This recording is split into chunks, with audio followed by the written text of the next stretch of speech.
Good morning students. आज की हमारी ई क्लास का टॉपिक है लिक्विड क्रिस्टल्स या द्रव क्रिस्टल। आज की इस क्लास में हम लिक्विड क्रिस्टल्स के बारे में पढ़ेंगे, डिस्कस करेंगे किस तरीके का इनका स्ट्रक्चर होता है, किस तरीके से इनका वर्किंग होता है। आपने एलसीडी स्क्रीन्स के बारे में देखा होगा, उसको जो लिक्विड क्रिस्टल डिस्प्ले बोलते हैं।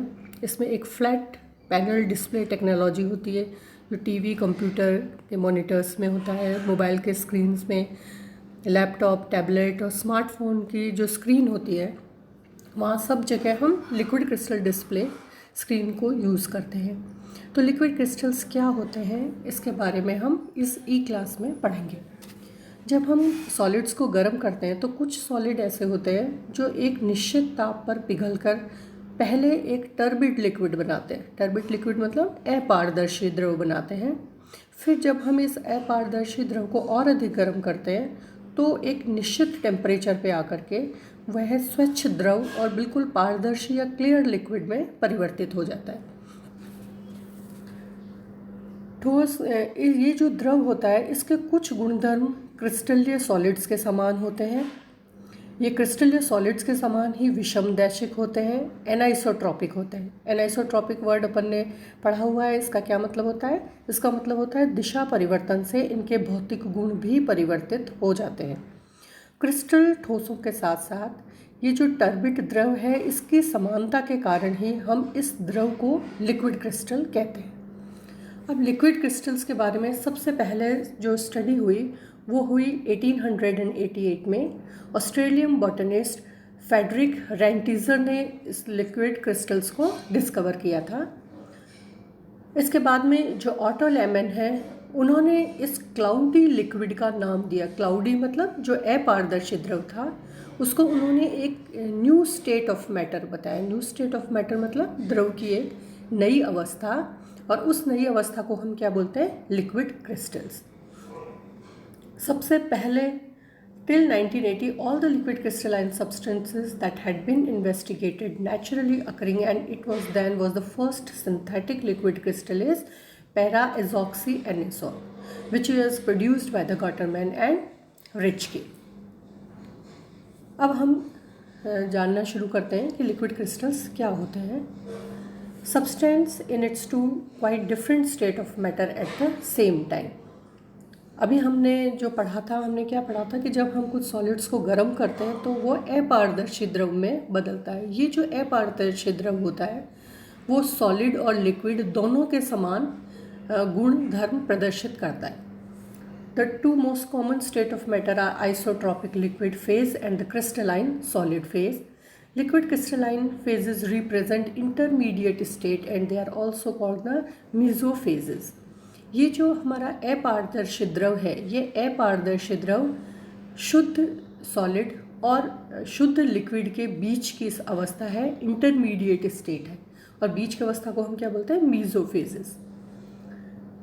In an isotropic liquids, the molecules have neither positional nor orientational order. They are distributed randomly. In a crystal, the molecules or the atoms have both orientational and three-dimensional positional order over a long range.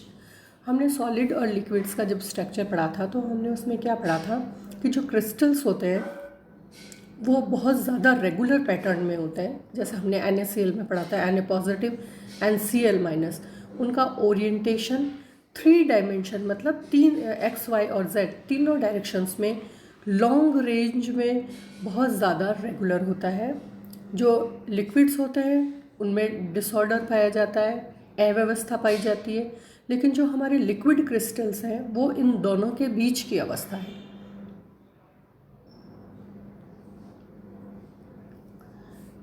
A phase lying between solid and liquid formed by changing amount of order in sample. अब liquid crystals को हम क्या बोलते हैं? मीजोफेज. मीजोफेज का मतलब क्या हुआ?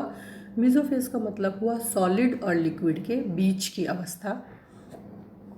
Liquid crystal fluid having properties associated to both crystals and liquids.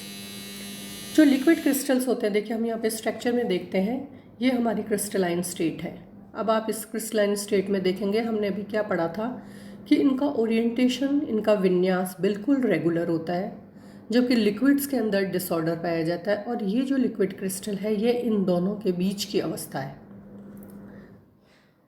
Lyotropic, the liquid crystalline state may result when molecules are mixed with certain solvents or solids। अब ये जो हमारे लिक्विड क्रिस्टल्स होते हैं, लिक्विड क्रिस्टल आपको समझ में आ गया? एक बार फिर से समझ लीजिए। लिक्विड क्रिस्टल का मतलब है सॉलिड स्टेट जो बहुत प्रॉपरली ऑर्गेनाइज्ड है, लिक्विड स्टेट जिसमें डिसऑर्डर होता है, अव्यवस्था होती है अणुओं के अंदर। इन दोनों के बीच की अवस्था को हम क्या बोलते हैं? लिक्विड क्रिस्टल या मीजोफेज। इसका मतलब ये सॉलिड से थोड़े से इरेगुलर है लेकिन लिक्विड से थोड़े से रेगुलर है, तो बीच की अवस्था हो गई। और बीच की अवस्था को हम क्या बोलते हैं? मीजोफेज।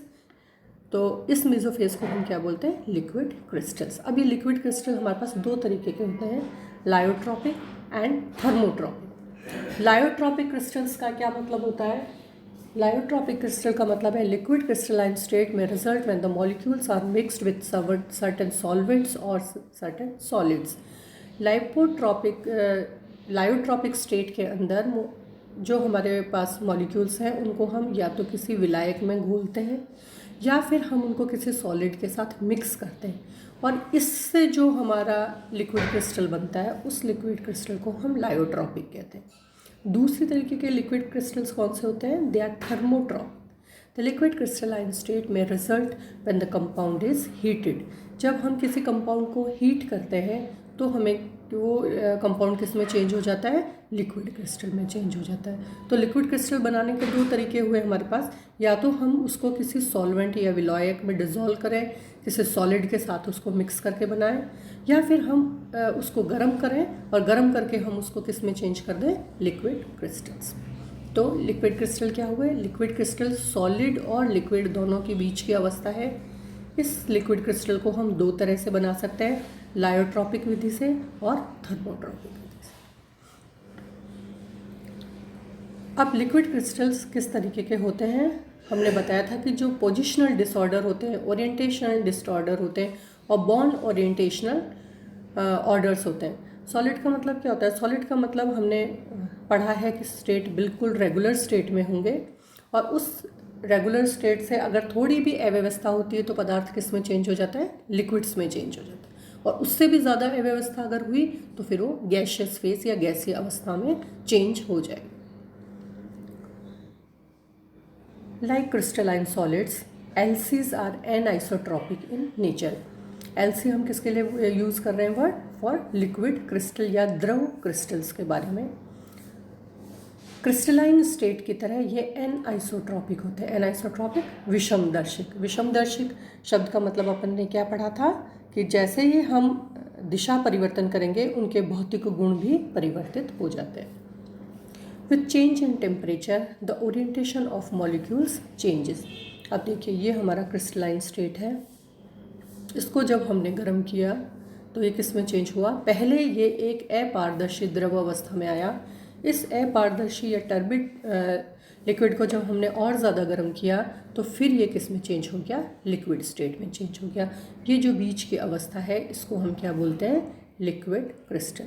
सिमिलरली जब हमने इस लिक्विड को कूल किया तो ये पहले किस में चेंज होगा? लिक्विड क्रिस्टल्स में। और ज़्यादा हम इसकी कूलिंग करेंगे तो ये किस में आ जाएगा? क्रिस्टलाइन सॉलिड में, जिसकी प्रॉपर्टी क्या होती है? एनआइसोट्रॉपिक या विषमदैशिक। जबकि लिक्विड्स की क्या होती है? आइसोट्रॉपिक। ठीक है। और लिक्विड क्रिस्टल्स की कैसी होती है? लिक्विड क्रिस्टल की भी एनआइसोट्रॉपिक या विषमदैशिक प्रवृत्ति पाई जाती है, जिसका कि मतलब क्या होगा? जैसे ही हम दिशा परिवर्तन करेंगे, एक बार अगर हम इस डायरेक्शन में पढ़ रहे हैं, इस डायरेक्शन में पढ़ रहे हैं, इस डायरेक्शन में पढ़ रहे हैं, तो भौतिक गुण हमारे अलग अलग होंगे। जबकि लिक्विड्स को आप किसी भी डायरेक्शन में स्टडी करिए, आइसोट्रॉपिक है, उनके भौतिक गुणों में कोई भी परिवर्तन नहीं होगा। ऐसा क्यों होता है? ऐसा इसलिए होता है क्योंकि जो क्रिस्टलाइन स्टेट है वो बहुत ज़्यादा रेगुलर स्टेट है। उसके जो अणु हैं या आयन हैं, जिस भी चीज़ से वो मिलकर बना हुआ है, बहुत ज़्यादा नियमित संरचना है। तो नियमित संरचना होने की वजह से क्या होगा? हर डायरेक्शन में उनके भौतिक गुण अलग अलग होंगे, क्योंकि उनकी संरचना इतनी ज़्यादा नियमित है कि एक डायरेक्शन से दूसरे डायरेक्शन में उनका स्ट्रक्चर, इंटरनल स्ट्रक्चर चेंज हो जाता है। जबकि यहाँ पर बिल्कुल अनियमित विन्यास है, आप यहाँ से पढ़िए, आप यहाँ से पढ़िए, भौतिक गुण इनके हमेशा समान। अब हम इसका एक बार क्लासिफिकेशन देखते हैं। लिक्विड क्रिस्टलाइन सिस्टम है हमारा, दो तरीके से अभी अपन ने पढ़ा था, थर्मोट्रॉपिक एंड लायोट्रॉपिक। थर्मोट्रॉपिक का क्या मतलब था, जब हम उसकी हीटिंग करें। लायोट्रॉपिक का क्या मतलब था, जब हम उसको किसी सॉल्वेंट में मिलाएं या फिर किसी सॉलिड के साथ उसका मिक्सचर बनाएं। जो थर्मोट्रॉपिक होता है वो हमारा तीन तरीके का होता है, न्यूमेटिक, स्मैक्टिक एंड कॉलेस्ट्रिक। कॉलेस्ट्रिक को हमने फिर से डिवाइड किया है intrinsic and extrinsic. Now thermotropic liquid crystals, more extensively used liquid crystals, the phase changes with change in temperature। ये अपन ने भी बताया था कि जब हम किसी ठोस को गर्म करते हैं तो वो पहले एक अपारदर्शी द्रव में बनेगा और फिर वो प्योर लिक्विड में चेंज हो जाएगा। Based on the degree of alignment, thermotropic liquid crystal can be subdivided into through 3 following categories. अब ये जो थर्मोट्रॉपिक लिक्विड क्रिस्टल है जिनको हम गर्म करके फेज़ चेंज करते हैं वो तीन तरीके के होते हैं, smectic phase, nematic phase and cholesteric phase. अब आप इनका यहाँ पे स्ट्रक्चर देखिए, ये स्ट्रक्चर है इसका न्यूमेटिक का, ये स्मैक्टिक का और ये cholesteric phase. Smectic phase, increasing temperature solid crystalline convert to nematic phase, all molecules are unidirectional, no correlation of the molecule's position from one layer to the next. Consequently, well-ordered layers can slide over one another in the manner similar to soap. ये आपको इसमें स्मैक्टिक जो crystals हैं वो दिखाएं, आपको layers like structure दिखाई दे रही है, इसमें परतीय संरचना दिखाई दे रही है। ये परतीय संरचना एक दूसरे के ऊपर स्लाइड करती है, एक दूसरे के ऊपर फिसलती है। इसका जो स्ट्रक्चर है वो किसके तरीके का है, सोप या साबुन की तरीके का इसका स्ट्रक्चर है, जिस पर ये लेयर्स एक दूसरे के ऊपर फिसलती। यहाँ हमने स्मैक्टिक फेज़ 1 ए एंड सी को भी रिप्रेजेंट किया है। Molecules are oriented along the director and molecules are tilted away from the director. देखिए यहाँ पे हमने अगर ये z वाला डायरेक्शन लिया है तो ये इसी डायरेक्शन में है, लेकिन यहाँ पर ये z से थीटा एंगल बना रहे हैं, नज़र आ रहा है ना अपन को। इसका मतलब ये थोड़ा सा टिल्टेड स्ट्रक्चर है। तो ये दो फेजेस में पाया जाता है, smectic A and smectic C. Now the cholesteric phase और the chiral nematic phase. This phase exhibit chirality. The first observe cholesterol derivatives जो हैं उनमें ये नज़र आया था, इसलिए हमने उसी के हिसाब से इसका नाम क्या रख लिया, cholesterol phase. The general sequence of transition occurring in thermotropic liquid crystals on cooling from isotropic phase या लिक्विड। जब हम किसी लिक्विड को कूल करते हैं तो आइसोट्रॉपिक लिक्विड था वो पहले किस में चेंज होगा, स्मैक्टिक में, उसके बाद में किस में चेंज होगा, न्यूमेटिक में, और फिर कूलिंग से वो किस में चेंज हो जाएगा, सॉलिड। इसका मतलब क्या हुआ, लिक्विड से सॉलिड में कूलिंग करने के बीच में ये दो अवस्थाएं हमको और मिलेंगी, स्मैक्टिक एंड न्यूमेटिक। अब देखिए, स्मैक्टिक इज़ अ ग्रीक वर्ड जिसका मतलब क्या होता है, सोप लाइक, साबुन की तरह का इसका स्ट्रक्चर होता है। This phase can be seen as crystalline in one direction and liquid-like in two directions. In the smactic phase, the layers of the molecules are quite flexible. It is unaffected by magnetic and electric field. ये इसका structure हमको इसमें और अच्छे से नज़र आ जाएगा। और यहाँ पे देखिए, ये सोप लाइक स्ट्रक्चर, लेयर्स बनी हुई हैं और ये लेयर्स एक दूसरे के ऊपर फिसलती। इसकी खास बात क्या है, it is unaffected by magnetic and electric field. Then the natural molecules कौन से पढ़े थे अपन ने, जिनमें सेंटर ऑफ सिमेट्री नहीं होती।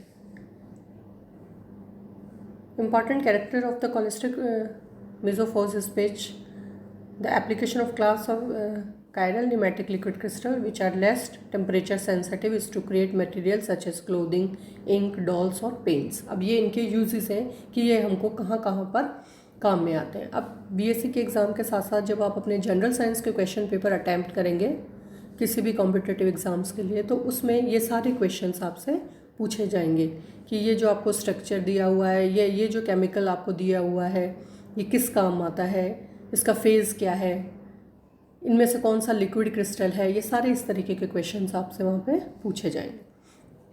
अब लिक्विड क्रिस्टल का जो सबसे इम्पॉर्टेंट पार्ट है वो है एप्लीकेशन ऑफ लिक्विड क्रिस्टल्स। इस पे से जनरल साइंस में क्वेश्चन हर साल बहुत सारे एग्जाम्स में पूछे जाते हैं। लिक्विड क्रिस्टल्स का एप्लीकेशन किस में होता है? फार्मास्यूटिकल्स में। Approximately 5% of the all organic molecule exist as thermotropic liquid crystals. Liquid crystals का दूसरा सबसे ज़्यादा यूज़ कहाँ होता है? कॉस्मेटिक्स बनाने के अंदर। कॉस्मेटिक बनाने में लिक्विड क्रिस्टल्स को बहुत यूज़ किया जाता है और इससे रिलेटेड क्वेश्चंस भी हमारे पास एग्ज़ाम में बहुत पूछे जाते हैं। Cholesteric liquids are suitable due to their colour effect and find application as colouring for nails, eye shadows and lipsticks. Lipsticks वगैरह में कलर्स को यूज़ करने के लिए हम लिक्विड क्रिस्टल्स को बहुत ज़्यादा यूज़ करते हैं। The structure of these thermotropic liquid crystals change with body temperature, resulting in required color effect. In recent time, these thermotropic cholesteric liquid crystals have been included in body care cosmetics. जितने भी जो cosmetics हैं इसमें colour effect लाने के लिए, क्योंकि ये टेम्परेचर के लिए सेंसिटिव होते हैं। हमने देखा है कि जब हम टेम्परेचर बढ़ाते हैं तो ये एक फेज़ में आते हैं। जैसे आप टेम्परेचर इनका चेंज कर दोगे ये प्योर लिक्विड में चेंज हो जाएंगे। जैसे ही हम कूलिंग करेंगे ये सॉलिड की तरफ आ जाएंगे। तो ये जो इनकी टेम्परेचर सेंसिटिविटी है और उससे इनका जो कलर इफेक्ट आता है, इन दोनों चीज़ों की वजह से ये कॉस्मेटिक्स में बहुत यूज़ किए जाते हैं। इसके अलावा ड्रग्स बनाने के अंदर लिक्विड क्रिस्टल्स को हम बहुत यूज़ करते हैं। इसमें ये जो कुछ पर्टिकुलर वर्ड्स आपको दिए हुए हैं, ये सारे वर्ड्स जो हैं ये आप अच्छे से नोट कर लीजिए, पढ़ लीजिए, क्योंकि ये सारी चीज़ें हमारे को एग्ज़ाम्स में पूछी जाती हैं कि ये जो कंपाउंड दिया गया है ये किस काम आता है, ये कौन से फेज़ में या ये इस तरीके से क्वेश्चन पूछे जाते हैं, निम्न में से कौन सा लिक्विड क्रिस्टल या द्रव क्रिस्टल का उदाहरण है। तो ये सारी जो ड्रग्स हैं, ये स्पेशली जितनी भी ड्रग्स आपको दी गई हैं, इन ड्रग्स का एक बार आप अच्छे से नाम याद कर लीजिए। इसी तरीके से नेचुरली अकरिंग लिक्विड क्रिस्टल्स हैं डीएनए में, कोलेस्ट्रॉल में, सिल्कवॉर्म में, स्पाइडर में, बैक्टीरियल प्लाज्मिड में और हमारी बायोलॉजिकल मेम्ब्रेन्स में भी लिक्विड क्रिस्टल्स नेचुरली पाए जाते हैं।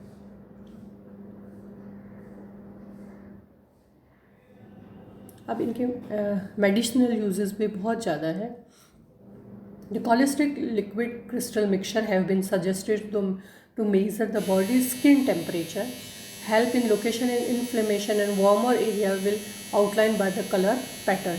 और इसको हम क्या बोलते हैं? इसको हम बोलते हैं थर्मोग्राफी।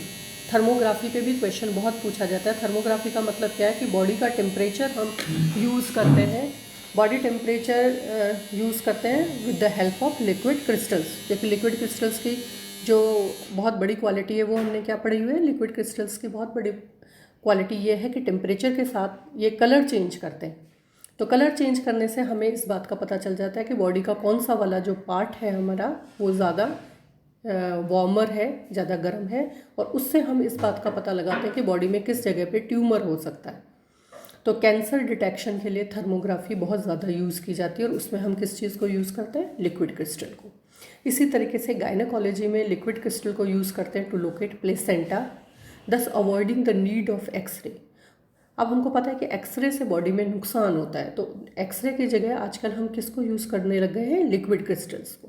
कि लिक्विड क्रिस्टल्स को हम बॉडी में इंजेक्ट करते हैं और फिर हम उसकी लोकेशन को पता लगा लेते हैं।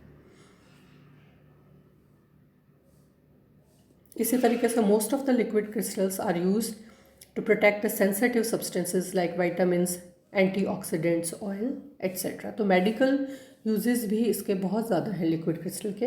और लिक्विड क्रिस्टल जो हम अपनी डेली लाइफ में रोज़ देखते हैं, देख लीजिए आपके जो वॉचेस हैं, लैपटॉप है, टैबलेट्स हैं, मोबाइल स्क्रीन है, ये यहाँ सब जगह अपन क्या यूज़ करते हैं? LCD screen. उसका क्या मतलब होता है? Liquid crystal display. ये हमने लिक्विड क्रिस्टल्स के कुछ फोटोग्राफ्स लिए हैं। कितने कलरफुल और ब्यूटीफुल स्ट्रक्चर्स हमको दिखाई दे रहे हैं। They are the photographs of the liquid crystal phase by polarised optical microscope. और एग्जाम्पल देखिए, soap is an everyday example of lyotropic liquid crystals. Lyotropic liquid crystal कौन सा बताया था हमने? जब हम उसको किसी सॉल्वेंट में डिजोल्व करते हैं लिक्विड क्रिस्टल्स को, या फिर हम सॉलिड मिक्सचर बनाते हैं उसका। तो ये भी किसका एग्जाम्पल है? It is the example of liquid crystal या फिर द्रव क्रिस्टल। एलसीडीज़ जो अपन ने अभी पढ़ी थी, एलसीडीज़ लिक्विड क्रिस्टल डिस्प्ले। अब ये उनका किस तरीके से पूरा स्ट्रक्चर होता है लेयर वाइज। लाइट को पहले ये लोग पोलराइज करते हैं। Liquid crystal can transmit the change polarize light. The structure of liquid crystal can be change by electric current. अच्छा, लिक्विड क्रिस्टल्स की एक सबसे बड़ी प्रॉपर्टी क्या है? जैसे ही हम उसमें इलेक्ट्रोड लगाते हैं तो उसमें पारदर्शी और अपारदर्शी होने की एक प्रवृत्ति पाई जाती है, और इस प्रवृत्ति को हम कहाँ यूज़ करते हैं? लिक्विड क्रिस्टल डिस्प्ले सिस्टम में। फिर अपन ने अभी पढ़ा था कि जो हमारी बायोलॉजिकल सेल मेम्ब्रेन होती है वहाँ क्या पाया जाता है? Liquid crystal naturally. In particular biological membrane and cell membranes are the form of liquid crystal. ये लिक्विड क्रिस्टल का फॉर्म होता है यहाँ पर। The constituent molecules are perpendicular to the membrane surface, yet the membrane is flexible. These lipids vary in shape. जो phospholipids होते हैं ये आपको इस लेयर के परपेंडिकुलर नज़र आ रहे हैं, और ये भी किसका एग्जाम्पल है? Natural occurring liquid crystal. वो लिक्विड क्रिस्टल या द्रव क्रिस्टल जो प्राकृतिक रूप से पाए जाते हैं। किस में पाए जाते हैं? सेल मेम्ब्रेन में, इस वाले स्ट्रक्चर। इसी तरीके से लिक्विड क्रिस्टल्स मिनरल्स में भी पाए जाते हैं। खनिज जो होते हैं, जैसे जियोलाइट है, इसमें भी लिक्विड क्रिस्टल या द्रव क्रिस्टल का एक रूप है। तो ये हमने लिक्विड क्रिस्टल्स के बारे में पढ़ा। अब लिक्विड क्रिस्टल में बहुत इंपॉर्टेंट टॉपिक है आपके लिए, और इसमें से बहुत सारे क्वेश्चन जनरल साइंस के बनते हैं, तो इसको आप अच्छे से तैयार कर लीजिए। अब अपनी नेक्स्ट क्लास में हम सॉलिड स्टेट स्टार्ट करेंगे। Thank you.